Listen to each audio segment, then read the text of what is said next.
గ్రామాలను మున్సిపాలిటీలో కలిపే రేవంత్ ప్రభుత్వ నిర్ణయాన్ని ప్రజలు తప్పుపట్టారు. చింతకుంట గ్రామాన్ని కరీంనగర్ కార్పొరేషన్లో విలీనం చేస్తామని మంత్రి శ్రీధర్ బాబు ప్రకటించారు. దాంతో స్థానికులు కరీంనగర్ వేములవాడ రహదారిపై రాస్తారోకో చేపట్టారు. విలీన ప్రక్రియను వెనక్కి తీసుకోవాలని డిమాండ్ చేశారు. కార్పొరేషన్లో విలీనం చేయడంతో ఉపాధి అవకాశాలు కోల్పోతామని ఆందోళన వ్యక్తం చేశారు.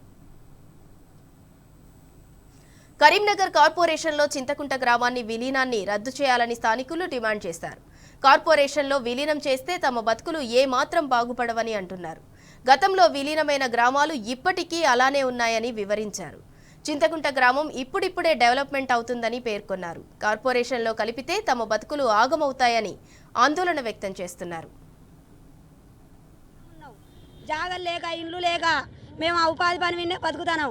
మా పని మాకు ఇవ్వాలి. మా గ్రామాన్ని మున్సిపాలిటీలో కలవనియద్దు. అది మేము కోరుకునేది. మున్సిపాలిటీ అయితే మాది గ్రామం అయితే అందులో కలవద్దు. దయచేసి మా గ్రామాన్ని వదిలిపెట్టుర్రి.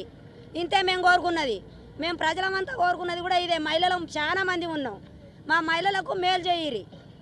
ఏదైతే మున్సిపాలిటీల కలవాలని ఒక నిర్ణయం తీసుకుందో ఈరోజు కాంగ్రెస్ ప్రభుత్వం, దీన్ని మేము వద్దంటున్నాం. ఎందుకంటే ఇది దాదాపు చింతకుంట గ్రామం అనేది 2500 ఎకరాల విస్తీర్ణంలో విస్తరించబడి ఉన్నది. ఇక్కడ చాలామంది ఉపాధి కార్మికులు ఉన్నారు. అంటే బీపీఎల్ బిలో పావర్టీ లైన్ కింద ఉన్న వాళ్ళు 20% పీపుల్స్ ఇక్కడ ఉన్నారు.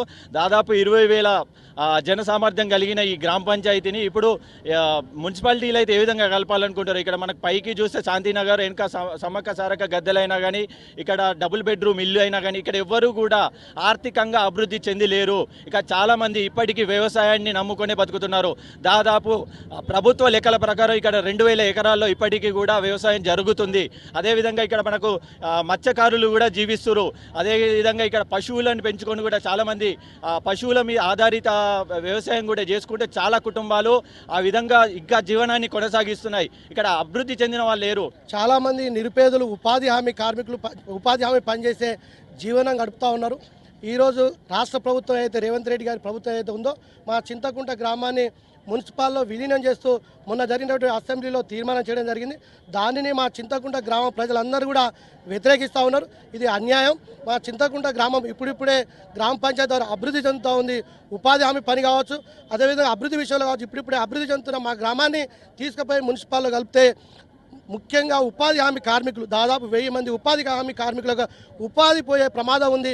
ఆ 1000 కుటుంబాలు రోడ్డు మీద పడే ప్రమాదం ఉంది.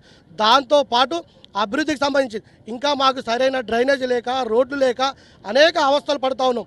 అలాంటి పరిస్థితుల్లో ఈరోజు మున్సిపాల్ కలిపితే మరి మాకు అభివృద్ధి అనేది ఆమడ దూరంలో ఉండిపోతుంది. ఎందుకంటే గతంలో కలిపినటువంటి గ్రామాలకు సంబంధించినవి ఉన్నాయి. ఇప్పటికి కూడా ఆ గ్రామాలకు ఎలాంటి నిధులు లేక, ఎలాంటి అభివృద్ధి పనులు లేక మరి వాళ్ళు అనేక దుర్భరమైన జీవితాన్ని గడుపుతూ ఉన్నారు. మాకు కూడా ఆ పరిస్థితి ఉండొద్దు. గ్రామ పంచాయతీ ఉండడం వల్ల రాష్ట్ర ప్రభుత్వం యొక్క నిధులు కానీ, కేంద్ర ప్రభుత్వం యొక్క నిధులు కానీ, మా గ్రామ పంచాయతీ నిధులు కానీ మేమే ఖర్చు పెట్టుకునే అవకాశం ఉంటుంది. ఒక్కసారి మా గ్రామానికి మున్సిపాల్లో కలిపితే మేము అవన్నిటి కూడా దూరం అవుతామని చెప్పి ప్రజలందరూ కూడా ఆవేదన చెందుతూ ఉన్నారు.